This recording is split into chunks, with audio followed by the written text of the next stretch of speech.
صدق الله العظيم وصدق رسوله النبي الكريم.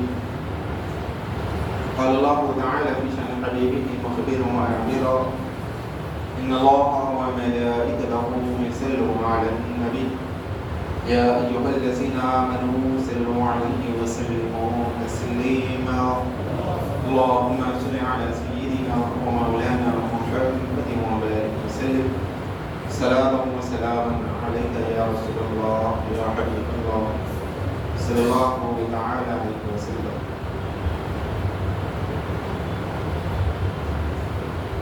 حضرت جامعہ اسلامیہ شیخ الاسلام والمسلمین عارف باللہ امام اہل سنت حافظ محمد انوار اللہ شاہ فاروقی علیہ رحمۃ والاسمان ارشاد فرماتے ہیں ہے درود پاک بھی ذکر شفیع المقام ہر طرح سے جس کا خالق ہو گئے منظور اہتمام اجتاد ان کو درود مصور عالم پر غلام اے فرشتے دائماً مجبور جسم تمام ایسی دعوت ہوگی جس میں ہو قدر کا کوئی شریک ہے جو دعوت سے بری اس کا نہیں کوئی شریک. ایک مرتبہ بابا سے بلند مشن پڑھ لیجیے. اللہم صلی علی سیدنا شفیعنا حبیبنا نبینا ومولانا محمد وبارک وسلم. صلاۃ و سلام علیک یا رسول اللہ صلی اللہ علیہ وسلم. اسی طرح ملت اسلامیہ سرکار دو عالم حضور احمد مجتبی محمد مصطفیٰ صلی اللہ علیہ وسلم کا فرمان شان ہے کہ جو شخص جتنا کثرت کے ساتھ دنیا میں درود السلام پڑھتا ہے کل حشر کے میدان میں فرشتے اس شخص کو جامی کوثر کے پیالے بھر بھر کر کے پیش کریں. آئیے سمجھ کر کے ہم حضور صلی اللہ علیہ وسلم کی بارگاہ میں درود السلام کا رسالہ نامش پڑھتے ہیں. پڑھیے بآواز بلند. الصلاۃ والسلام علیک یا رسول اللہ وعلی آلک واصحابک یا حبیب اللہ. الصلاۃ والسلام علیک یا نبی اللہ وعلی آلک واصحابک یا نور اللہ صلی اللہ علیہ وسلم. نویت سنت الاعتکاف.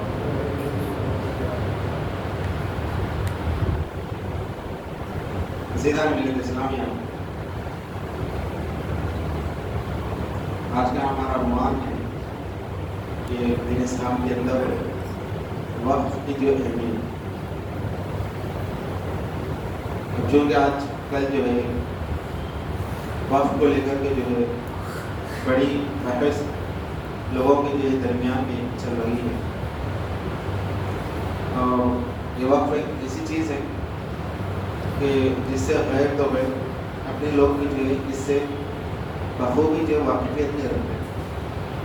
آخر وقت ہے کیا چیز ہے؟ عزیزان ملت اسلامیہ دراصل کیا ہے؟ انسان کے زندگی کے یعنی اس کا مقصد حیات جینے کا مقصد کیا ہے؟ کیوں اللہ تعالیٰ جو انسان کو جو بنایا، کیوں انسان کو جو دنیا میں آباد کیا گیا، اس کا مقصد کیا ہے؟ آخر کیوں، وجہ کیا ہے؟ ہم یہاں جب ہم آئے ہیں تو ہم کیا کر رہے ہیں؟ اب ہم یہاں پر کوئی جو کاروبار میں مصروف ہے، کوئی کھیتی باڑی میں مصروف ہے، کوئی کسی ہنر میں، کوئی کسی پیشے میں، صبح سے لے کر کے شام تک وہ اپنے کام میں مصروف ہے. اور پھر اس کے بعد گھر سنسار، بیوی، بچے، خاندان، قبیلہ، ان کی ضرورت یعنی یہ سارے کام کے لیے ہم کو یہاں پر بھیجا گیا ہے. اگر یہی سب کچھ ہے تو پھر انسان میں اور جانور میں فرق کیا ہے؟ جانور کی صبح اٹھے جب سے شام تک جو ہے اپنی روزی کی تلاش میں مارے پھرتے رہتا ہے. جنگلوں میں نکل جاتا ہے، وہ جانوروں کا شکار پڑتا ہے. پرندے اڑ جاتے ہیں درختوں پر پھر کر وہاں یہاں اپنی روزی تلاش کر رہے ایسا ہی جس طرح جو انسان صبح اپنے گھر سے نکل رہے ہیں روزی تلاشی کے لیے، جا کے اڈے پہ بیٹھ جاتا ہو، کوئی آئے کام کے لیے انتظار میں جو بیٹھا ہوا رہتا، صبح جو انسان جو مانگنے والا ہوتا ہے فقیر گھر سے نکلتا ہے، ہر دکان دکان گھر گھر جا کر کے بھیک مانگتے رہتا ہے روزی کے واسطے، پیٹ بھرنے کی خاطر۔ ایسا ہی ہے تو پھر انسان کا اور جانور میں فرق کیا ہے؟ اور اللہ نے جو انسان کو اشرف المخلوقات بنایا، کیوں یہ درجہ دیا ہے؟ یہ ضرورت نہیں سوچنے کی، ضرورت ہے یہ سوچنا، سوچ کے جو مقصد ہے، مقصد حیات، اس مقصد میں جو ہمیں یہاں پر لایا گیا اس کے اندر ہم کہاں تک جو کامیاب ہیں، اس کو ہم کہاں تک جو انجام دے رہے ہیں۔ دو چیزیں جو مقصد حیات جو قرآن پاک کے اندر بیان فرمایا جاتا ہے، ایک وہاں پہ اللہ فرماتا ہے وَمَا خَلَقْتُ الْجِنَّ وَالْإِنسَ إِلَّا لِيَعْبُدُونِ، میں نے جنات کو اور انسانوں کو میری عبادت کے لیے بنا۔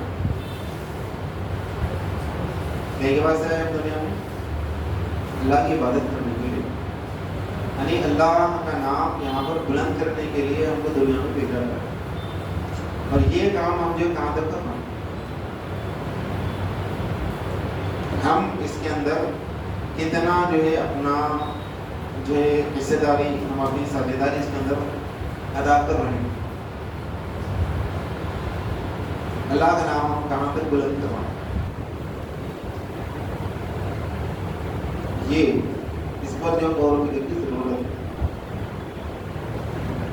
اور دوسرا جو قرآن پاک کے اندر فرمایا جاتا ہے کنتم خیر امۃ اخرجت للناس تأمرون بالمعروف وتنہون عن المنکر،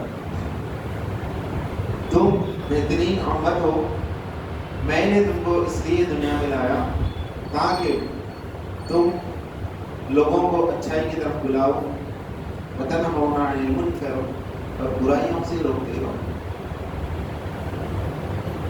کئی کو لایا گیا دنیا میں انسانوں کو، مسلمانوں کو، امت محمدیہ کو دنیا میں کیوں لایا گیا؟ تاکہ تم دوسروں کو اچھی راہ دکھاؤ، تاکہ تم دوسروں کو برائی سے روکو۔ یہ دو کام مسلمانوں کے ذمہ ہیں، اور ان دو کاموں کو مسلمان جو کہاں تک انجام دے، اور یہ دو کام دوسروں کے لیے نہیں ہے، کافروں پہ نہیں ہے، غیر مسلموں پہ یہ چیز عائد نہیں ہوتی، ان پر یہ ذمہ داری اللہ نے عائد نہیں کیا، صرف اور یہ صرف مسلمانوں پر۔ جب مسلمان یہ کام نہیں کر رہے، نہ وہ خود عبادت کر رہے اور نہ دوسروں کو اللہ کی عبادت کی طرف راغب کر رہے، دو کام میں ان سے نہیں ہوا، تو ان میں اور غیر مسلموں میں بھی کیا فرق ہے؟ جس طرح آپ کاروبار کر رہے ہیں وہ بھی کر رہے ہیں، جس طرح آپ جو گھر سنسار کی گزر کر رہے ہیں وہ بھی کر رہے ہیں، جس طرح آپ جو بچے پیدا کر رہے ہیں وہ لوگ بھی کر رہے ہیں، جس طرح آپ کا کنبہ جو ہے دنیا میں بڑھتے جا رہا ہے ان کا بھی بڑھتے جا رہا ہے۔ مقصد سے اگر ہٹا انسان تو پھر فائدہ کیا ہے؟ ٹھیک ہے، تمام کو جو ذمہ داری دی گئی تم اس میں کامیابی نہیں،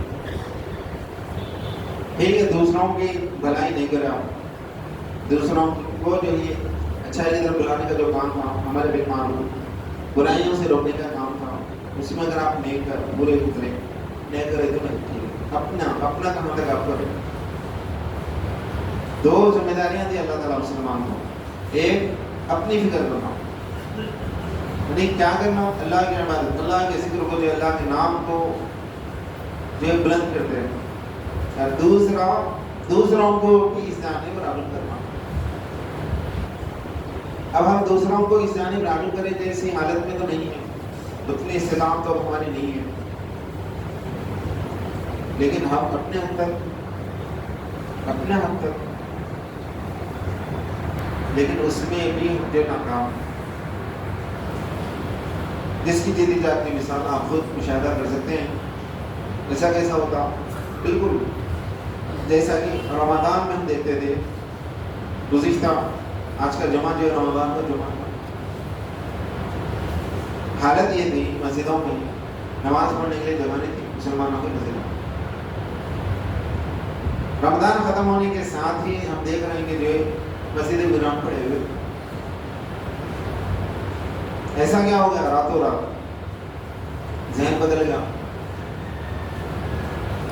ایسی کیا بات ہو گئی کہ جو ہے ظہر پڑھ لی تو عصر کی نماز کب ہے گھڑی تکتے تھے، اب بالکل مسجد جو ہے یاد ہی نہیں آ رہی۔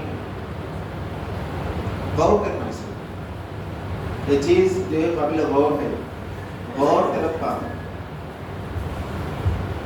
مسجدان ملت اسلامیہ دو کام ہم کو دے کر کے بھیجا گیا، اور ساتھ ہی ساتھ ہم کو یہ بتایا گیا کہ یہاں کی زندگی ابدی زندگی نہیں ہوتی، ایک وقت رہ کر کے یہاں سے یہ رخصت ہونا ہے۔ کب ہونا ہے کسی کو نہیں معلوم، کسی کی موت کسی بھی وقت ہو سکتی ہے۔ تو یہاں پر آپ اپنے آپ کو جو ثابت کرنا ہے کہ میں اللہ کا فرما بردار بندہ ہوں، یہ ثابت کرنا ہے۔ یہ امتحان چل رہا، ہر انسان کا امتحان چل رہا دنیا میں، جو یہ ثابت کرنا اور بعد از وفات بھی جو ہمارے لیے کچھ خیر ہو جائے اس کا بھی جو ہے ہمیں درس دیا گیا۔ مسجدان ملت اسلامیہ لہٰذا جو ہے جو احکام اسلامی ہے اس کے اندر یہ بتایا گیا ہے، سمجھایا گیا کہ تم جو کچھ بھی کماتے ہو دنیا کے اندر، جو کچھ بھی تم مال حاصل کرتے ہو، اس میں جو ہے غریبوں کو بھی دیا کرو۔ آپ کو دیگر دوسرے کسی مذہب کے اندر یہ چیز یہ درس دیتے ہیں آپ کو نہیں دکھتا، جس طرح مذہب اسلام کے اندر یہ بتایا گیا، جس میں فرمایا گیا کہ زکوٰۃ جو اسلام کی بنیادی چیزوں میں سے چیز ہے، زکوٰۃ دینا۔ کئی کو دینا ہے، زکوٰۃ کا سسٹم کیوں ہے؟ تو قرآن پاک کے اندر ایک جگہ اللہ فرماتا ہے کیلا یکون دولتم بین اغنیائکم، کہ مال جو ہے امیر لوگوں میں رک کر کے نہ رہ جائے، ایسا روٹین ہوتے رہنا، ایک دوسرے کے پاس سے جو مال ڈھونڈتے رہنا۔ جب تک یہ چیز چلتے رہیں گے نا تو دنیا کے اندر خوشحالی رہے گی، امن رہے گا، اور جہاں چیزیں ختم ہو جائیں گی ایسا ایسا مال جو ہے کچھ چند لوگوں کے پاس، چند افراد کے پاس رک کر کے رہ جائیں گا، تو وہاں جو دنیا کے اندر امن و امان ختم ہوتا چلا جائے گا۔ اور بالکل آج ایسا ہی ہو رہا، جو پیسے والا ہے انہیں پیسے والا ہی بنتے جا رہا، دن رات اس کی فکر انہیں امیر بننے کے لیے، پیٹ کی بھوک مٹانے کے لیے نہیں، اس کو ایک الگ بھوک ہے، وہ کیا ہے؟ دنیا میں سب سے زیادہ جو میں پیسے والے بننا، اور اس کے لیے انہیں پیسہ کما رہا، ضرورتوں کو پورا کرنے کے لیے نہیں، پیسوں کا لیول بڑھانے کے لیے انہیں محنت کر رہا، اور غریب جو ہے بے چارہ۔ اسلام نے کیا کیا؟ اسلام نے ایک حکم دیا کہ تم جو ہے مال میں سے ہر سال 40واں حصہ، اپنے مال کے پورے 40 حصے کر کے ایک حصہ تم غریبوں کو جو ہے خیرات کرو۔ اس طریقے سے دنیا میں اپنے مال میں سے جو غریبوں میں خیرات کرتے گیا۔ اب محنت یہ کرنا اور خرچ غریبوں پر کرنا، جب یہ سوال پیدا ہوا تو ایسے لوگوں کو جو ہے تسلی دی گئی کہ تمہارا خیرات کرنا، تمہارا خرچ کرنا رائے گاہ نہیں جائے گا، یہ پلٹ کر کے آئیں گا واپس ثواب کی شکل میں۔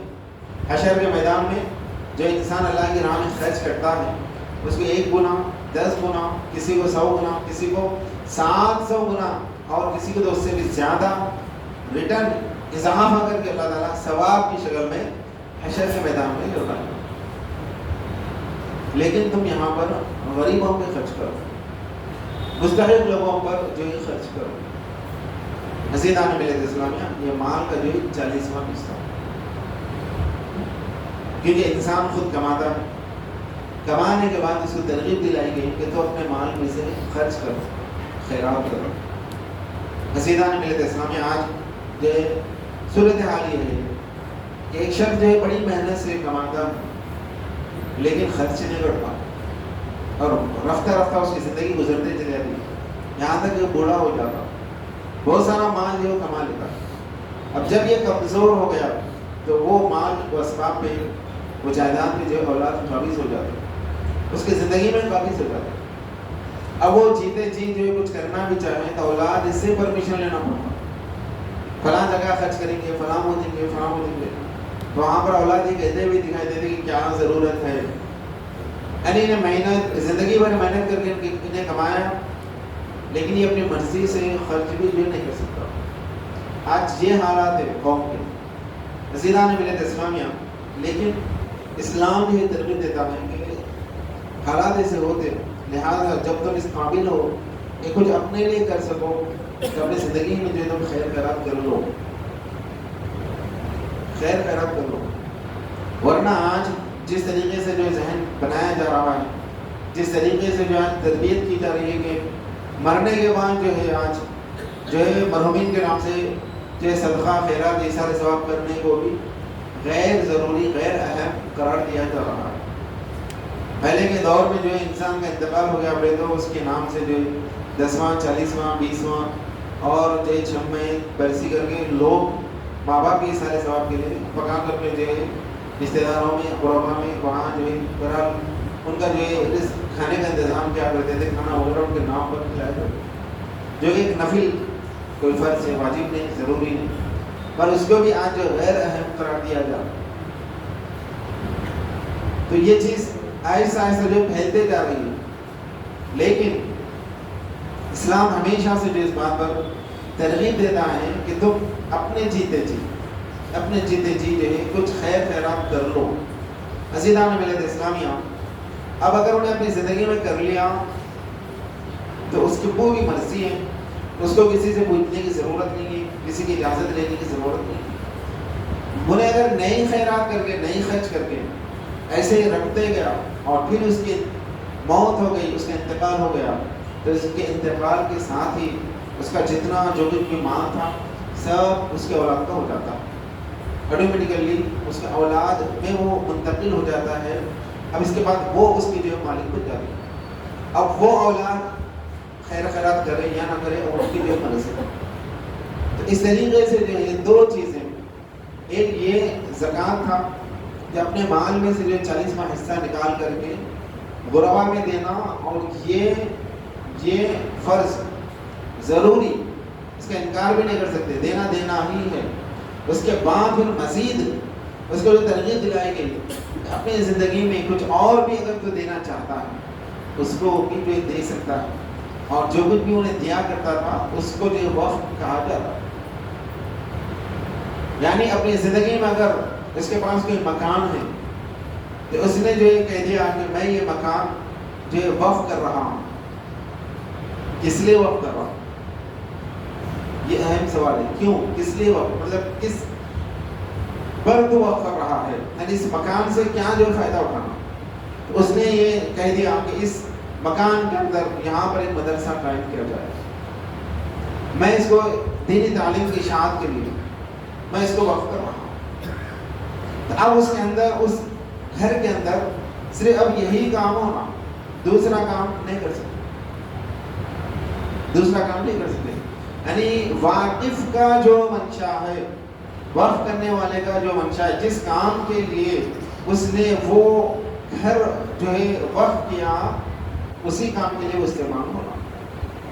اگر کسی کے پاس زمین ہے، 200-300 گز کا ایک پلاٹ ہے، اس نے جو ہے وقف کر دیا، اس نے کہہ دیا کیا کہ میں یہ زمین کا ایک خطہ جو ہے ایک مسجد کے لیے میں دے رہا ہوں، تو یہ مسجد کے لیے جو زمین کا خطہ وقف ہو گیا۔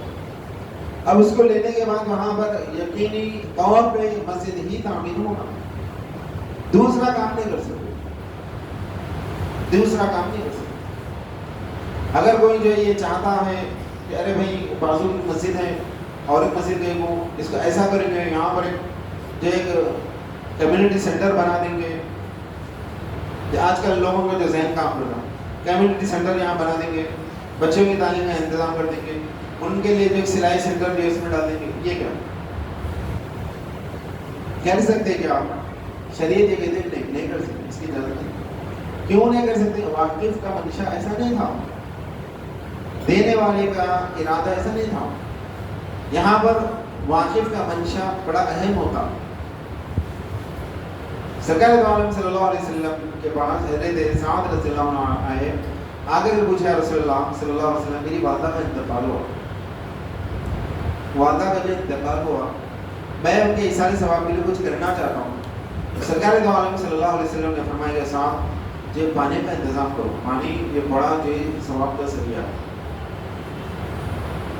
اور حضور صلی اللہ علیہ وسلم فرماتے ہیں کہ ثواب جاریہ انسان کے انتقال کے بعد بھی انہیں ختم ہو جاتا ہوں مگر اس کا ثواب جاری رہتا، اس لیے کو ثواب جاری ہو، مرنے کے بعد اس کو ثواب ملتے ہی رہتا. اب انہوں کیا کرتے؟ کنواں کھدواتے، کنواں کھدوا کر کے جا کر جو حضور سے فرماتے کہ رسول اللہ میں نے کنواں جو کھدوایا ہے، جو سرکار دو عالم صلی اللہ علیہ وسلم بنفس نفیس خود وہاں پر کنویں کے بعد جو تشریف لے آئے، وہاں جا کر کے دعا کرتے. اور حضور کے زمانے اندر سے جو الفاظ نکلتے ہیں حاجی ام سعد، پہلا اس کا جو بھی ثواب ہے نا ام سعد کی ماں تمہیں پہنچا. اس لیے جو ہمارے پاس انتقال کے بعد مرحومین کے لیے سارے ثواب جو کرتے ہیں نا تو نام لے کر بھی کرتے. نام لینا ضروری ہے کیا؟ ان کے نام سے جو فاتحہ کرنا ضروری ہے کیا؟ کہ لوگ ایسا سوال کرتے، ضروری کچھ بھی نہیں، ضروری کچھ بھی نہیں. نیت کر لیے کافی ہو. حضرت سعد رضی اللہ عنہ نیت کر لیے تھے دے دینے کی، کافی کھاؤ، لیکن وہاں پر سرکار دو عالم صلی اللہ علیہ وسلم پہنچ کر کے دعا فرما رہے، نام لے کر جو ان کے حق دعا کرے. اب اس کے بعد وہ کنواں جو ہے مسلمانوں کے لیے وقف ہو گیا، اسے ہر کوئی جو ہے پانی نکالتا تھا اور اپنے ذات کے لیے استعمال کرتا. جب ابتدا میں جو مدینہ شریف گئے تو وہاں پر ایک یہودی کا جو کنواں تھا وہ جو صرف یہودیوں کو جو پانی دیا کرتا تھا، مسلمانوں کو نہیں دیتا. ہر کوئی مسلمان جو ہے پانی لینے کے لیے وہاں پر پہنچتا تو ان سے قیمت وصولا کرتا، پیسے لے کر کے انہیں پانی دیا کرتا. بڑی مشکل تھی مسلمانوں کے لیے. سرکار دو عالم صلی اللہ علیہ وسلم جو اعلان فرمائے کہ ہے کیا کوئی کہ جو مسلمانوں کے لیے پانی کا جو انتظام کرے. حضرت عثمان غنی رضی اللہ تعالیٰ عنہ جو اس یہودی کے پاس گئے اس سے بات کریں، بات کر رہے پہلے تھے جو اس کو بولے کہ جو یہ کنواں بیچ دیں، تو یہودی جو راضی نہیں ہوا. تو پھر بعد میں حضرت عثمان غنی رضی اللہ عنہ بولے کہ ایسا کر کے آدھا کنواں بیچ، یعنی آدھا کنواں ایک دن تو استعمال کرنا، ایک دن میں استعمال کروں. اس کے لیے یہودی راضی ہوگا، اور اس کے لیے بھی بڑی بھاری قیمت جو اس دور میں حضرت عثمان غنی رضی اللہ عنہ اپنی طرف سے ادا کی، بھاری رقم جو دے کر کے اس کنویں کو جو آپ نے خریدا. ایسا آدھے نہ آدھا کیسا، ایک دن اس کو یہودی استعمال کرنا، ایک دن جو ہے عثمان غنی رضی اللہ عنہ استعمال کرنا. اب جس دن حضرت عثمان غنی رضی اللہ تعالیٰ عنہ کا دن ہوتا، ان کی جو باری ہوتی تو آپ نے اعلان کر دیا تھا کہ پورے آ کر کے جس سے بغیر وہاں سے پانی بھر کر کے لے کر کے جائیں. تو آپ کیا کریں اس کو وقف کر دیے مسلمانوں کو. یعنی یہ انتقال کے بعد بھی جو اس کا ثواب جاری وہ سالم ہے. اب ہوا کیا کہ جس دن آپ کی باری رہتی تو کافی لوگ آتے آگے پانی بھر لے کے چلے جاتے. جس دن یہودی کی باری رہتی تو اس دن کوئی بھی نہیں آتا. یہودی دیکھا ارے یہ کیا ہو گیا، میں نے جو گھاٹے کا سودا کر لیا کبھی بعد میں اس کے دل میں کوئی ملال رہتا. کچھ دن ایسا ہی چلتا رہا. تو پھر حضرت عثمان غنی رضی اللہ عنہ بولے کہ وہ آدھا کو ہم بھی بیچتا ہے. تو یہودی بولا کہ نہیں، رکھ کر کے کیا کروں، جس دن آپ کی باری ہے سارے لوگ اسی دن آ رہے ہیں، اور جس دن یہودی رہتا تھا اس دن کوئی بھی جو پانی لینے کے لیے نہیں آتا. تو اس کا جو منافع تھا وہ بند ہو چکا تھا، اب صرف نام کا جو اس کا کنواں رہ گیا تھا. تو پھر بعد میں جو اور کافی رقم لے کر کے سارا کنواں حضرت عثمان غنی رضی اللہ عنہ کو بیچ دیتا. اس کو خرید کر کے حضرت عثمان غنی رضی اللہ عنہ اس کو کیا کرتے وقف کر دیتے. یعنی اب جو بھی چاہے وہ مسلمان ہو رہا ہو غیر مسلم، فی الحال جو یہاں سے آ کر کے وہ پانی استعمال کر سکتے. اس کو بولتے وقف، یعنی وہ لے کر کے اللہ کے نام پہ اس کو چھوڑ دینا، چھوڑ دینا۔ اب اس کی خصوصیت کیا ہے بولے تو اب اس کے بعد اس مال کے اندر وراثت جاری نہ ہوتی، وراثت جاری نہ ہوتی۔ وراثت کا مطلب حضرت عثمان غنی رضی اللہ تعالیٰ عنہ کی اولاد کو اب اس کنویں پر حق نہیں رہے گا۔ حضرت عثمان غنی رضی اللہ عنہ کا انتقال ہو جائے گا، اس کے بعد ان کے اولاد کے حق نہیں رہتا کہ ہمارے والد صاحب خریدے سے کنواں ہے، ہم جس کو چاہیں گے اسے پانی دیں گے، یا ہمارا کنواں ہے کر کے آگر یہ حق جتانے کا یہ اختیار ان کو حاصل نہیں رہتا، کیونکہ وقف ہے، وقف کر دیے مسلمانوں کے لیے، وقف کر دیے تو اب اس کے وارثین کو بھی نہیں رہتا، ایک چیز۔ دوسرا، اس کو ہبا نہیں کر سکتے، یعنی تحفہ نہیں دے سکتے، خود واقف بھی اپنی زندگی میں، جیسے کہ حضرت عثمان غنی رضی اللہ عنہ یہ چاہتے ہیں کہ جو میں اپنی زندگی میں جو اس کو کسی اور کو میں تحفہ دے دوں، گفٹ ہبا کرنا ہوگا، ایسا بھی جو نہیں کر سکتے، ایسا بھی نہیں کر سکتے۔ تیسرا جو ہے اس کو بیچ بھی نہیں سکتے، وقت جو کی ہوئی جو ملکیت ہوتی ہے نا اس کو بیچا بھی نہیں جا سکتا۔ ایک مرتبہ وقت کر دیے اس کے اندر وراثت جاری نہ ہوتی، اس کو تحفہ نہیں دے سکتے اور اس کو بیچا بھی نہیں جا سکتا، یہ ہوگا وقت۔ رسیدان ملت اسلامیہ کہیں پر بھی اگر کوئی زمین ہو یا باغ ہو، جیسے حضرت عمر رضی اللہ تعالیٰ عنہ کے پاس جو بہت بڑا باغ تھا، حضور کی بارگاہ میں آ کر کے عرض کرنے لگے، یا رسول اللہ میرے پاس جو ہے بہت بڑا جو ہے باغ ہے، میں اس کو جو ہے مسلمانوں کے استعمال میں جو دینا چاہتا ہوں۔ تو حضور صلی اللہ علیہ وسلم نے مشورہ دیا، ہاں بہتر رہتا اس کو تم نے وقف کر دو۔ عام اس کو جو وقف کر دیتے، اسے بہت ساری جو کھجوریں نکلتی تھی، اس باغ سے جو کھجوریں جو آمدنی ہوتی تھی اس کو بیچ کر جو بھی پیسہ آتا وہ غریب غربا کے اندر جو ہے اس کو دے دیا۔ اس طرح جو ہے وقف ہوا کرتا ہے، اور وقف میں بھی جو ہے دو طریقے ہیں۔ وقف سارے مسلمانوں کے لیے بھی کیا جا سکتا ہے، یا نہیں تو وقف اپنی اولاد کو بھی جو کر سکتا ہے، اپنے جیتے جی اولاد میں بھی جو ہے وقف کر سکتا ہے، اور جب اولاد میں وقف کر دیں تو اولاد جو اس کی مستحق ہوتی ہے۔ اگر اولاد کے لیے خاص طرح دوسرے عام لوگوں کے لیے، عموم عام بالکل کوئی بھی آ سکتا ہے، اس کو کوئی بھی استعمال کر سکتا ہے، اگر ایسا اس نے وقف کر دیا تو سارے لوگ جو اس سے فائدہ اٹھا سکتے ہیں۔ رسیدان ملت اسلامیہ یہ ترغیب کے دلائی ہے، کیوں ایسا؟ تاکہ مسلمانوں کا مال جو ہے ضائع نہ ہو۔ زندگی میں تم نے جتنا فائدہ اٹھا لیے، بعد از وفات بھی تمہارے لیے یہ نجات کا ذریعہ بننا، تمہارے لیے نیکی کا ذریعہ بننا، ثواب جاریہ بننا، اس طرح جو ترغیب دلائی۔ کیوں ایسا؟ کیونکہ جتنی نیکیاں انسان کے پاس رہیں گے اس کا اتنا ہی جو وہاں پر نجات پانے کا ذریعہ جو قبیل ہو جائے۔ یہ چیزیں اور بالکل جو ہندوستان کے اندر کہتے ہیں تو دور میں جب یہاں کے لوگ پاکستان منتقل ہونے لگے تو بہت سارے لوگ اپنی جائیدادوں کو جو ہے جو بیچنا چاہے بیچ لیے، اور جو نہیں بیچ سکے وہ لوگ جو ہے یہاں کے لوگوں کے سامنے جو وقف کر کے چلے گئے، تو یہ ہماری خلاف ہے، ہم اس کو جو وقف کریں۔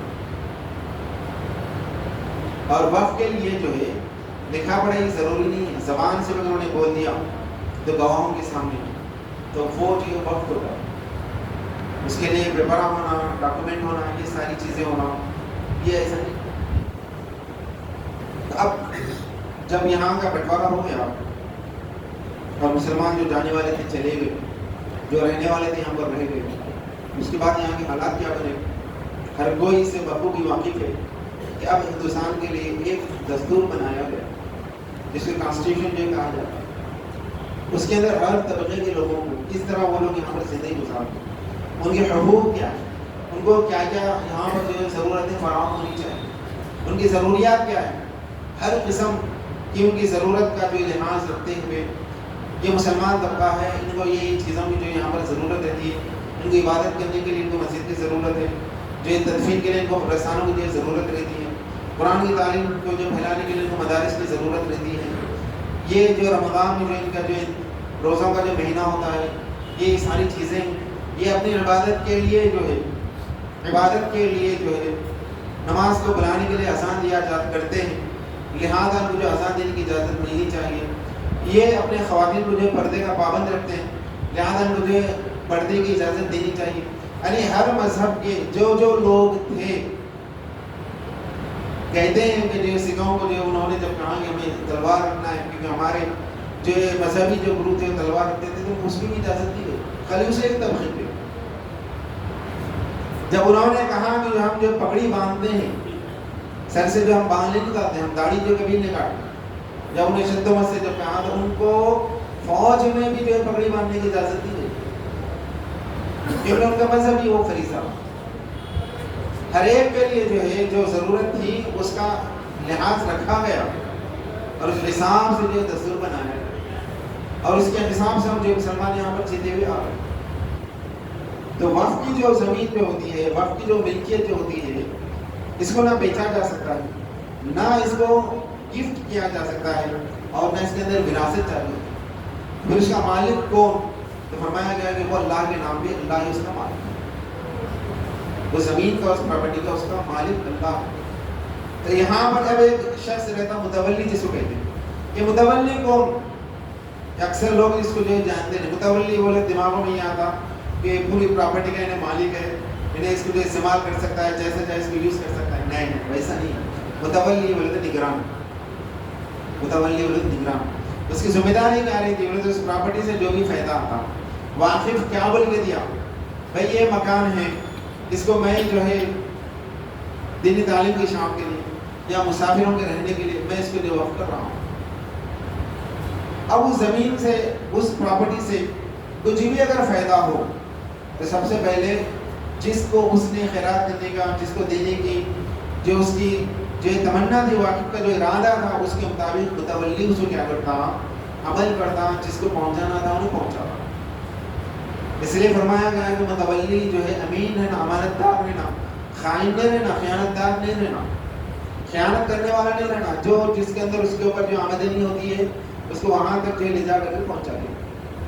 لیکن آج کل کیا ہوا، متولی جو ہے ذاتی پراپرٹی جو اس کو بنا، ذاتی پراپرٹی اس کو بنا لیے، اس سے جو فائدہ ہوتا تھا خود اپنے ذات کے لیے استعمال کرے، اور بسا وقت جہاں ضرورت پڑی وہاں پر اس کو بیچا بھی کرے. رولز پہلے کون اس کی جو مخالفت کرے؟ مسلمان اس کی جو مخالفت کرے. قبرستان جو زمین قبرستانوں کے لیے دی گئی، تو وہاں پر یہ بھی جو دیکھنے میں آیا کہ اس کا جو متولی رہتا تھا انہیں قبر کی زمین جو بیچا کرتا تھا. اور آج بھی سننے میں آتا ہے کہ بعض جگہ بیچا بھی کرتے ہیں، کیونکہ خبر کی 10,000 20,000 50,000 1 لاکھ، اور کافی اگر جو کاسٹلی رہے تو 2 3 لاکھ تک بھی جو قیمت وصول کرتے ہیں. کیا چیز ہے؟ یعنی سب سے پہلے مسلمان خود جو اپنے دین کی دھجیاں اڑائے، ہم خود جو اپنے دین کے جو پاسبان جو اب شکایت ہم غیروں سے جو کیسے کر سکتے؟ عزیزان ملت اسلامیہ، ہماری غلطیاں، ہماری خرابیوں کی وجہ سے آج جو غیروں میں جو نظر دیکھ کر اتنی کافی تعداد ہے جو ان لوگوں کے پاس جو زمینیں ہیں. کیوں ان کو جو دینا چاہیے؟ ذہن بنایا گیا، ماحول بنایا گیا. عزیزان ملت اسلامیہ، وقف کے لیے جو لکھا ہے پڑھا ہے ایسا کچھ بھی نہیں ہے، صرف زبانی طور پہ یہ میں مسجد کے لیے دے رہا ہوں تو وہاں پر مسلمانوں مسجد بنا لی، باقی میں اس کی جو پیپرات نہیں، ڈاکومنٹ نہیں، کچھ نہیں. اب اس کو ثابت کرنا متولی یہ ہے وقف کی، تو کہاں ہے اس کے علاوہ کاغذ کس نے دیا، کب دیے، کیا ہے اس کا پروف؟ اگر وہ نہیں دکھا سکتا ہے تو پھر اس کو جو لے لیا جائے. اور یہ سارا مقدمہ کون، اس کو کون اس کی جو دیکھ ریکھ کرے گا؟ اس کی ذمہ داری کلیکٹر کو دی. کلیکٹر کس کا آدمی ہوتا ہے؟ حکومت کا آدمی ہوتا ہے. انہیں تو چاہے گا یہی کہ جو چیز کے ثبوت تمہارے پاس فراہم نہیں ہے، موجود نہیں ہے، اس کو جو حکومت کی جو ہے اس کو منتقل کر دے گا. عزیزان ملت اسلامیہ، آج یہ سارے جو بوال کی جو وجہ یہی وجوہات ہیں جس کی وجہ سے مسلمانوں کا ایک طبقہ جو ہے شد و مت کے ساتھ اس کا جو مخالفت کر رہا ہے، اور ایک طبقہ جس کو جو پتہ بھی نہیں ہے کہ دنیا کے اندر جو کیا ہوا. عزیزان ملت اسلامیہ، بہرحال جو جس طریقے سے اسلام کے خلاف، مسلمانوں کے خلاف جو ماحول بنایا جا رہا ہے، اس میں ہمیں کڑی نظر رکھنا ہے. اب ہم اس کو کس حد تک جو ہے ہم اس کا مقابلہ کر سکتے ہیں یا کر سکتے یا نہیں کر سکتے وہ الگ بات ہے. ہم اس کا دفاع کر سکتے یا نہیں کر سکتے وہ الگ بات ہے. ہم کامیاب ہوں گے یا نہیں ہوں گے وہ الگ بات ہے. مگر یاد رکھنا ان ساری چیزوں میں یہ تو کچھ بھی نہیں ہے، لیکن ان میں اہم چیز ہمارے لیے کیا ہے؟ ایمان کی حفاظت. ایمان کی حفاظت. جہاں ہم جو گڑبڑی کر رہے ہیں، ہماری نیتیں خراب ہو رہی ہیں، تو وہاں پر اس طرح کے جو ظالم حکمران ہم پر جو مسلط ہوتے ہیں، یہ حضور کا پہلے سے جو بیان ہے کہ تمہارے بدعمالی کی وجہ سے تمہارے پر جو ہے ظالم حکمران کو مسلط کر دیا. اگر وقت کا صحیح اگر استعمال ہوتا، جائیدادوں کا صحیح استعمال ہوتا، تو آج یہ نوبت نہ ہوتی. وزیران ملت اسلامیہ وقف جو ہوتا ہے وہ اللہ کی راہ میں دیا جانے والا جو مال ہوتا ہے، اور یہ مسلمانوں کا اپنا جو ذاتی جو مسئلہ ہے. اور جہاں پر اگر کوئی مسلمان اپنی زندگی میں اپنی کوئی جائیداد وقف کرتا ہے تو اس کا کوئی مالک نہ ہوتا، اس کو نہ بیچا جا سکتا ہے، نہ اس کے اندر وراثت جاری ہوتی ہے، نہ اس کو جو ہے ہبہ یعنی گفٹ دیا جا سکتا ہے. بس یہ اللہ کی ملکیت ہوتی ہے. اللہ کی ملکیت کے اندر کسی کا عمل دخل یہ اس کے لیے جو ہے دنیا میں بھی خرابی ہوگی، آخرت میں بھی جو خرابی ہوگی. اللہ سے دعا ہے کہ جتنا ہم کہتے ہیں سنتے ہیں اس سے کہیں زیادہ ہمیں عمل کی توفیق عطا فرمائے. وآخر دعوانا الحمدللہ رب العالمین. جو حضرات سنت عطا نہیں